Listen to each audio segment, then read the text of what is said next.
धरती नई नई थी, चारों तरफ हरे भरे जंगल, गर्म उथले समुद्रों में जीवन भरा हुआ था। ये रेप्टाइल्स का जमाना था, ऐसे विशालकाय जीव जो धरती पर फिर कभी नहीं दिखे। इन सब के बीच चलते थे डायनासोर्स, बलशाली जीव, धरती के राजा। विशाल ब्रैकियोसॉरस से लेकर खूंखार टायरानोसोरस रेक्स तक, सब अपने अपने इलाके के मालिक। उनकी दुनिया रंग बिरंगी थी, आवाजों और रंगों से भरी हुई। दूर ज्वालामुखी गरजते थे, उनकी चोटियां बादलों में छिपी हुई, हवा में चीड़ और गीली मिट्टी की खुशबू। डायनासोर के लिए जिंदगी अच्छी थी। उन्हें नहीं पता था कि उनका समय खत्म होने वाला है। उन्हें नहीं पता था कि मौत अंतरिक्ष की ठंडी गहराइयों से उनकी तरफ तेजी से आ रही है। लाखों सालों तक डायनासोर फलते फूलते रहे। वे इस धरती के असली शासक थे। हर कोने में उनकी उपस्थिति थी। वे तरह तरह के आकार और रूप में विकसित हुए। कुछ छोटे और फुर्तीले थे, जबकि कुछ विशाल और भारी भरकम। कुछ कोमल दानव थे, पत्तियां खाकर खुश। ये शाकाहारी डायनासोर अपने शांत स्वभाव के लिए जाने जाते थे। कुछ तेज शिकारी थे, जिनके पंजे और दांत शिकार के लिए बने थे। ये मांसाहारी डायनासोर अपने शिकार को चीर फाड़कर खाने में माहिर थे। स्टेगोसॉरस अपनी प्लेटेड पीठ और नुकीली पूंछ के साथ मैदानों में घूमता था। उसकी पीठ पर लगी प्लेटें उसे दुश्मनों से बचाती थी। ट्राइसेराटॉप्स अपने सींग नीचे करके झाड़ियों से गुजरता था। उसके सींग उसे शिकारियों से बचाने में मदद करते थे। ऊपर आसमान में टेरोसॉर चमड़ी जैसे पंखों पर उड़ते थे। उनके स्केल्स पर सूरज की चमक पड़ती थी। ये उड़ने वाले सरीसृप आसमान के राजा थे। डायनासोर ने दुनिया के हर कोने को जीत लिया था। वे जंगलों, मैदानों, पहाड़ों और रेगिस्तानों में फैले हुए थे। वे हर माहौल में ढल गए थे, नम दलदलों से लेकर सूखे रेगिस्तानों। उनकी विविधता और अनुकूलन क्षमता अद्वितीय थी। वे प्रागैतिहासिक दुनिया के निर्विवाद राजा थे। उनकी शक्ति और प्रभुत्व ने उन्हें इस धरती का सबसे प्रभावशाली जीव बना दिया था। लेकिन उनका राज चाहे कितना भी पक्का क्यों न हो, हमेशा के लिए नहीं। समय के साथ उनके साम्राज्य में बदलाव आने लगे। ऐसा लगता था कि ब्रह्मांड के कुछ और ही प्लान थे। एक विशाल उल्कापिंड ने उनकी दुनिया को हमेशा के लिए बदल दी। अनदेखा अनसुना एक पहाड़ जैसा पत्थर अंधेरे में गिर रहा था। यह पत्थर कोई साधारण पत्थर नहीं था, बल्कि एक विशाल एस्टेरॉयड था जो अंतरिक्ष की गहराइयों से धरती की ओर बाँच रहा था। एक एस्टेरॉयड 6 मील चौड़ा धरती से टकराने वाला था। यह एस्टेरॉयड इतना विशाल था कि इसके टकराने से पूरी पृथ्वी पर जीवन का अंत हो सकता था। एक खामोश कातिल जो कल्पना से भी तेज गति से आ रहा था, तबाही का संदेशवाहक। इसकी गति इतनी अधिक थी कि इसे रोक पाना असंभव था। एस्टेरॉयड हजारों सालों से अंतरिक्ष की विशालता में भटक रहा था। यह एक लंबी यात्रा थी जो अब अपने अंतिम पड़ाव पर पहुंचने वाली थी। अब गुरुत्वाकर्षण के अदृश्य हाथ से खींचा हुआ वह अपने अंतिम गंतव्य पर पहुंचने वाला था। धरती की ओर बढ़ते हुए यह एस्टेरॉयड एक अजेय शक्ति बन चुका था। जैसे जैसे यह करीब आता गया, इसके विशाल गुरुत्वाकर्षण ने धरती के महासागरों को खींचना शुरू कर दिया। महासागरों की लहरें उफान मारने लगीं, जैसे कि वे इस आने वाले खतरे को भांप रही हों। ज्वार पहले से कहीं ज्यादा ऊंचे उठे, आने वाली प्रलय का एक छोटा सा संकेत। यह संकेत था कि कुछ भयानक होने वाला है, कुछ ऐसा जो धरती को हिलाकर रख देगा। फिर भी डायनासोर अपनी दिनचर्या में लगे रहे, आने वाली आपदा से बेखबर। वे इस बात से अनजान थे कि उनकी दुनिया जल्द ही बदलने वाली है। एस्टेरॉयड का साया धरती पर पड़ा, एक ऐसा अंधेरा जो जल्द ही पूरे ग्रह को निगल जाएगा। यह अंधेरा केवल भौतिक नहीं था, बल्कि यह विनाश और तबाही का प्रतीक था। विनाश की उलटी गिनती शुरू हो चुकी थी। हर पल के साथ एस्टेरॉयड धरती के और करीब आता जा रहा था, और इसके साथ ही विनाश का समय भी। यह एक ऐसा क्षण था जो इतिहास में हमेशा के लिए दर्ज हो जाएगा। एस्टेरॉयड एक अरब परमाणु बमों के जोर से धरती से टकराया। युकाटन पेनिनसुला के पास टक्कर ने जमीन को तुरंत भाप में बदल दिया। 1000 सूर्यों से भी तेज रोशनी ने आसमान को रोशन कर दिया। एक शॉकवेव ध्वनि से भी तेज पूरे ग्रह पर फैल गई। पेड़ उखड़ गए, पहाड़ टूट गए, हवा ही आग में बदल गई। टक्कर वाली जगह पर धरती की परत में माइलों चौड़ा और माइलों गहरा एक गड्ढा बन गया। पिघला हुआ पत्थर अंतरिक्ष में उछलकर आग के तूफान की तरह धरती पर बरसने लगा। धरती जो कभी स्वर्ग थी, एक जीवंत नरक में बदल गई। भाग 5 पानी की दीवार। यह कहानी है उस समय की जब पृथ्वी पर एक विशालकाय टक्कर ने सब कुछ बदल दिया। टक्कर ने कई विनाशकारी घटनाओं को जन्म दिया। यह टक्कर इतनी शक्तिशाली थी कि इसने पृथ्वी के संतुलन को हिला दिया और महासागरों में उथल पुथल मचा दी। गगनचुंबी इमारतों से भी ऊंची सुनामी महासागरों में उठने लगी। ये लहरें इतनी विशाल थीं कि उन्होंने पूरे समुद्र को अपने कब्जे में ले लिया। वे अकल्पनीय रोष के साथ तटों से टकराईं, अपने रास्ते में आने वाले पूरे महाद्वीपों को निगल गए। इन लहरों की ताकत इतनी थी कि उन्होंने हर चीज को तहस नहस कर दिया। सैकड़ों फीट ऊंची लहरें टूटे हुए संसार का मलबा अपने साथ लेकर अंदर तक चली गईं। ये लहरें इतनी दूर तक गईं कि उन्होंने पूरे महाद्वीपों को अपनी चपेट में ले लिया। डायनासोर बार में फंसे खिलौनों की तरह उछाले जा रहे थे। वे विशालकाय जीव जो कभी इस धरती के राजा थे, अब इन लहरों के सामने बेबस हो गए थे। उनका राज जो लाखों सालों तक चला था, एक क्रूर अंत की ओर जा रहा था। यह दृश्य इतना भयावह था कि इसे देखकर किसी का भी दिल दहल जाए। महासागर जो कभी जीवन से भरपूर थे, मौत के कराह में बदल गए। इन लहरों ने समुद्र के हर कोने को तबाह कर दिया। कभी जीवंत कोरल रीफ धूल में बदल गए। ये रीफ जो कभी समुद्री जीवन का आधार थे, अब सिर्फ एक याद बनकर रह गए। समुद्री जीव जो खुद भी विशालकाय थे, समुद्र के प्रकोप का मुकाबला नहीं कर सके। ये जीव जो कभी समुद्र के राजा थे, अब इन लहरों के सामने बेबस हो गए थे। यह एक ऐसा समय था जब पृथ्वी पर जीवन का अंत करीब था। भाग 6 नीचे से आग। ऐसा लग रहा था कि धरती खुद तड़प रही है। मानव इतिहास में दर्ज किसी भी भूकंप से ज्यादा शक्तिशाली भूकंप पूरे ग्रह पर आए। हजारों सालों से शांत ज्वालामुखी फिर से जाग उठे। धरती की परत में दरारों से लावा निकला, अपने रास्ते में आने वाली हर चीज को जलाकर राख कर दिया। राख और जहरीली गैसों के बादलों ने आसमान को ढक दिया, सूरज को छिपा दिया। धुएं और राख से भरी हवा में सांस लेना मुश्किल हो गया। प्रागैतिहासिक दुनिया के कभी जीवंत रंग एक सुस्त मोनोक्रोम ग्रे में बदल गए। धरती मौत के कफन में लिपटी हुई थी। भाग 7 लंबी रात। टक्कर और ज्वालामुखी विस्फोट से उड़ी धूल और राख ने सूरज को ढक दिया। धरती पर हमेशा के लिए गोधूली बेला छा गई। तापमान गिर गया, जिससे ग्रह एक वैश्विक सर्दी में डूब गया। सूरज की रोशनी के बिना पौधे मुरझा गए और मर गए। शाकाहारी जीव जिनका भोजन खत्म हो गया था, भूख से मर गए। मांसाहारी जीव जिनके पास शिकार करने के लिए कुछ नहीं बचा था, जल्द ही उनके पीछे चले गए। टक्कर ने एक चेन रिएक्शन शुरू कर दी थी, विनाशकारी घटनाओं का एक सिलसिला जिसने डायनासोर के लिए कयामत लिख दी थी। उनकी दुनिया जो कभी इतनी जीवंत और जिंदा थी, अब एक उजाड़ बंजर भूमि थी। भाग 8 सन्नाटा छा गया। डायनासोर का राज जो 180 मिलियन साल से ज्यादा समय तक चला था, खत्म हो गया। टक्कर ने धरती पर लगभग 75% पौधे और जानवरों की प्रजातियों का सफाया कर दिया था। ग्रह एक खामोश कब्र था। कभी शक्तिशाली टायरानोसोरस रेक्स हड्डियों के ढेर में बदल गया, धूल के नीचे भुला दिया गया। सुंदर ब्रैकियोसोरस जिसकी लंबी गर्दन अब टूटी हुई और स्थिर थी, एस्टेरॉयड की शक्ति का प्रमाण था। डायनासोर का विलुप्त होना धरती के इतिहास में एक महत्वपूर्ण मोड़ था। इसने स्तनधारियों के उदय और अंततः मनुष्यों के विकास का मार्ग प्रशस्त किया। भाग 9 एक नई शुरुआत। हालांकि जीवन दृढ़ है, पुरानी दुनिया की राख से एक नई दुनिया का उदय हुआ। छोटे स्तनधारी जो जमीन के नीचे रहकर प्रलय से बच गए थे, नए वातावरण में फलने फूलने लगे। धरती ठीक होने लगी। धीरे धीरे लाखों सालों में जंगल वापस उगाए, आसमान साफ हो गया। जीवन ने एक रास्ता खोज लिया। डायनासोर का विलुप्त होना प्रकृति की शक्ति और जीवन की नाजुकता की एक कठोर याद दिलाता है। यह विनाश और नवीनीकरण दोनों की कहानी है, धरती पर जीवन की स्थायी भावना का प्रमाण। धरती कांप उठी। ये एक ऐसा कंपन था जिसने सब कुछ हिलाकर रख दिया। ज्वालामुखी फट पड़े, जमीन फट गई, आसमान भी जलने लगा, लावा बहने लगा और राख ने आकाश को ढक लिया। ये एक युग का अंत था।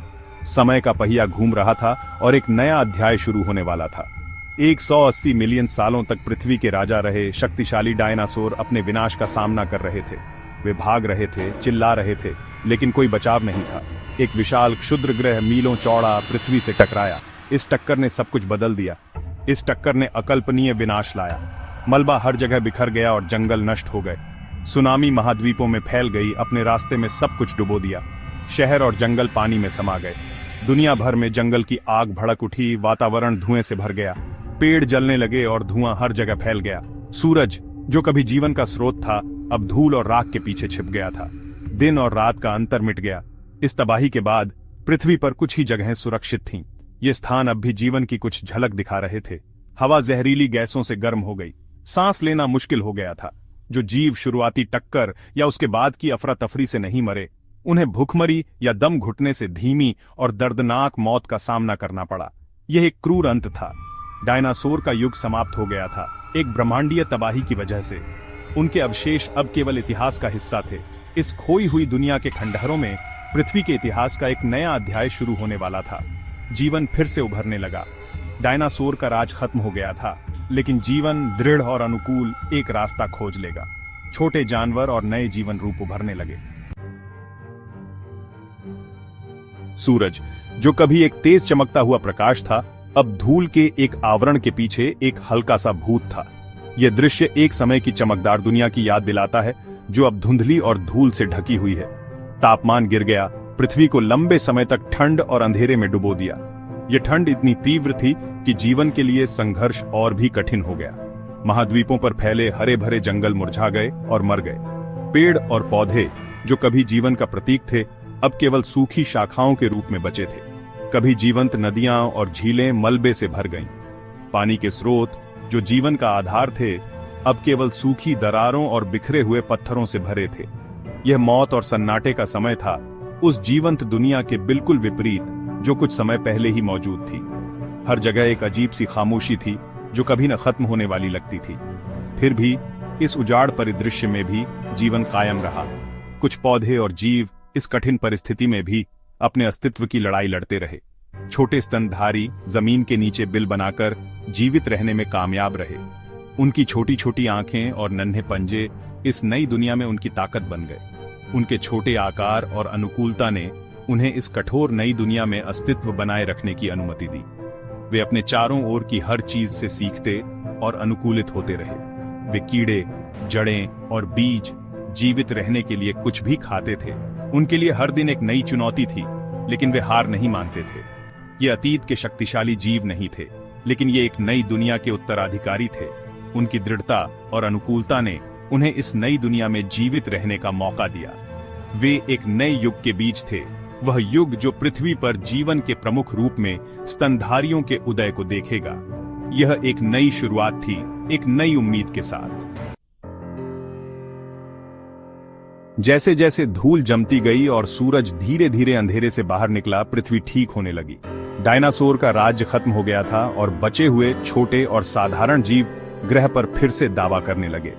उनमें स्तनधारी भी थे, वे जीव जो लाखों वर्षों तक दिग्गजों की छाया में रहे थे। अब इस नई दुनिया में उनका समय आ गया था। इस नई दुनिया में स्तनधारियों के पास कई प्रमुख फायदे थे। वे गर्म रक्त वाले थे, जिससे वे जलवायु में उतार चढ़ाव के बावजूद शरीर का तापमान स्थिर बनाए रख सकते थे। वे जीवित बच्चों को जन्म देते थे, अपनी संतानों को ठंडे खून वाले सरीसृपों की तुलना में अधिक सुरक्षा और देखभाल प्रदान करते थे, और वे अनुकूलनीय थे। भोजन के स्रोतों और आवासों की एक विस्तृत श्रृंखला का फायदा उठाने में सक्षम थे। लाखों वर्षों में वे विविधतापूर्ण और विकसित हुए, दुनिया भर में फैल गए और डायनासोर द्वारा खाली छोड़े गए पारिस्थितिक स्थानों को भर दिया। डायनासोर के विलुप्त होने से एक खालीपन आ गया था। जीवन के जाल में एक अंतर जो प्रकृति ने हमेशा की तरह संसाधनपूर्ण जल्दी से भर दिया। स्तनधारी, जो कभी छोटे और अगोचर थे, एक नाटकीय परिवर्तन से गुजरे। वे आकार और विविधता में बढ़े, रूपों की एक चमकदार सरणी में विकसित हुए। घरों जितने ऊंचे विशाल स्लोथ अमेरिका में घूमते थे, उनके बड़े बड़े पंजे पेड़ों से पत्ते छीनते थे। ऊनी मैमथ, जिनका मोटा फर उन्हें ठंड से बचाता था, उत्तरी महाद्वीपों में घूमते थे। और महासागरों में व्हेल, भूमि पर रहने वाले स्तनधारियों के वंशज, विशाल आकार में बढ़े। उनका विशाल आकार सबसे बड़े डायनासोर को भी बौना बना देता था। भाग 5। प्राइमेट्स का राइज। जैसे जैसे दुनिया बदलती रही वैसे वैसे स्तनधारी भी बदलते रहे। सबसे सफल लोगों में प्राइमेट्स थे, पेड़ों पर रहने वाले जीवों का एक समूह जिनके पास कई प्रमुख अनुकूलन थे। उनके हाथ और पैर पकड़ने वाले थे, पेड़ों की शाखाओं पर नेविगेट करने के लिए एकदम सही। उनकी आंखें उनके सिर में आगे की ओर उन्हें दूरबीन दृष्टि प्रदान करती थीं, जिससे वे दूरियों का सही आकलन कर पाते थे। और उनके पास अपेक्षाकृत बड़े दिमाग थे, जो उन्हें बुद्धिमत्ता और समस्या समाधान में बढ़त देते थे। ये शुरुआती प्राइमेट्स अभी तक इंसान नहीं थे, लेकिन वे हमारे पूर्वज थे। वे जटिल सामाजिक समूहों में रहते थे, एक दूसरे के साथ संवाद करते थे और भोजन खोजने और अपने बच्चों की परवरिश करने के लिए मिलकर काम करते थे। वे अनुकूलनीय और बुद्धिमान थे, नई परिस्थितियों को सीखने और उनके अनुकूल ढलने में सक्षम थे। इन्हीं विनम्र शुरुआत से वह वंश उभरा जो अंततः मनुष्यों तक ले जाएगा।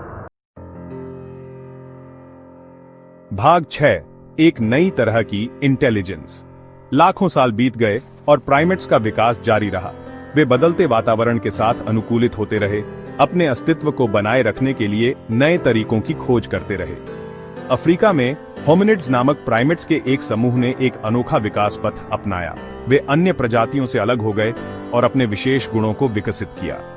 वे पेड़ों से उतरे और 2 पैरों पर सीधे चलने लगे, अपने हाथों को औजारों का उपयोग करने के लिए मुक्त कर दिया। यह एक महत्वपूर्ण मोड़ था जिसने उनके जीवन को हमेशा के लिए बदल दिया। उनका दिमाग बढ़ता रहा और उस विकास के साथ एक नई तरह की बुद्धिमत्ता आई जो अमूर्त विचार, भाषा और आत्म जागरूकता में सक्षम थी। यह बुद्धिमत्ता उन्हें अन्य प्राणियों से अलग करती थी। Gap 2S।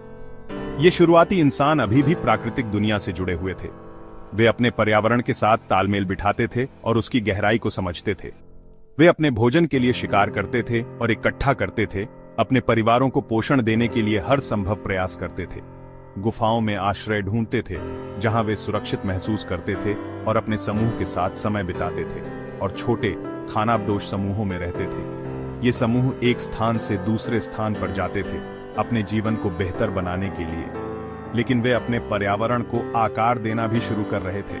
अपने चारों ओर की दुनिया को बदलने के लिए अपने ज्ञान और कौशल का उपयोग कर रहे थे। अपनी बुद्धिमत्ता और रचनात्मकता का उपयोग करके औजार बनाते थे, जो उनके जीवन को आसान और अधिक प्रभावी बनाते थे। आग पर नियंत्रण करते थे और आश्रय बनाते थे। ये उन्हें ठंड से बचाता था और उन्हें एक सुरक्षित स्थान प्रदान करता था। पृथ्वी पर जीवन के इतिहास में एक नया युग शुरू हो गया था। एक ऐसा युग जिसमें मानवता ने अपनी छाप छोड़नी शुरू कर दी थी। एक ऐसा युग जिसमें एक ऐसी प्रजाति का वर्चस्व था जो महान प्रतिभा और महान विनाश दोनों में सक्षम थी। यह नई बुद्धिमत्ता उन्हें महान ऊंचाइयों तक ले गई, लेकिन इसके साथ ही उन्होंने अपने पर्यावरण पर भी गहरा प्रभाव डाला। भाग 7, पृथ्वी के मास्टर्स। मनुष्यों का उदय उल्कापिंड जैसा था। वे अपने अफ्रीकी होमलैंड से बाहर फैल गए, हर महाद्वीप पर कब्जा कर लिया और कई तरह के वातावरणों के अनुकूल हो गए। उन्होंने कृषि का विकास किया, पौधों और जानवरों को पालतू बनाया और ऐसी बस्तियां बनाईं जो कस्बों और शहरों में विकसित हुईं। उन्होंने लेखन, कला और संगीत का आविष्कार किया, अपनी रचनात्मकता और कल्पना को अनगिनत रूपों में व्यक्त किया। Gap 2S। मनुष्य पृथ्वी पर प्रमुख प्रजाति बन गए थे। उनका प्रभाव दुनिया के हर कोने में महसूस किया जाता था। उन्होंने प्रकृति की शक्ति का उपयोग किया, सभ्यताओं और तकनीकों का निर्माण किया जिन्होंने ग्रह को नया रूप दिया। लेकिन इस महारत की एक कीमत थी। जैसे जैसे मानव प्रमुखता से उभरे, अन्य प्रजातियों को दरकिनार कर दिया गया, उनके आवास नष्ट हो गए, उनकी संख्या घटती गई। भाग 8, एक नाजुक विरासत। पृथ्वी पर जीवन की यात्रा लचीलापन, अनुकूलन और सभी जीवित चीजों की परस्पर जुड़ाव का प्रमाण है। डायनासोर के विलुप्त होने की राख से लेकर मनुष्यों के उदय तक जीवन की कहानी निरंतर परिवर्तन की कहानी है, प्रजातियों के विकसित होने, अनुकूलित होने और कभी-कभी पूरी तरह से गायब हो जाने की। Gap 2S। लेकिन कहानी खत्म नहीं हुई है। हम इस लंबी और उल्लेखनीय विकासवादी विरासत के उत्तराधिकारी अब ग्रह के संरक्षक हैं। आज हम जो चुनाव करते हैं वे अनगिनत प्रजातियों के भाग्य और पृथ्वी पर जीवन के भविष्य का निर्धारण करेंगे, जैसा कि हम जानते हैं। भाग 9, पृथ्वी पर हमारा भविष्य। अतीत के सबक स्पष्ट हैं। पृथ्वी पर जीवन लचीला है, लेकिन यह नाजुक भी है। डायनासोर का विलुप्त होना एक कठोर अनुस्मारक के रूप में कार्य करता है कि सबसे प्रमुख प्रजातियों को भी उनके नियंत्रण से बाहर की ताकतों द्वारा नीचे लाया जा सकता है। हम अपनी बुद्धिमत्ता और तकनीक के साथ पृथ्वी पर जीवन के भविष्य को आकार देने की शक्ति रखते हैं। क्या हम अनसस्टेनेबल कंजम्पशन और पर्यावरणीय क्षरण के रास्ते पर चलते रहेंगे, या हम एक अलग रास्ता चुनेंगे, एक ऐसा रास्ता जो प्रकृति के नाजुक संतुलन का सम्मान करता है और आने वाली पीढ़ियों के लिए एक स्वस्थ और जीवंत ग्रह सुनिश्चित करता है। चुनाव हमारा है और कार्य करने का समय अब है। पृथ्वी पर जीवन का भविष्य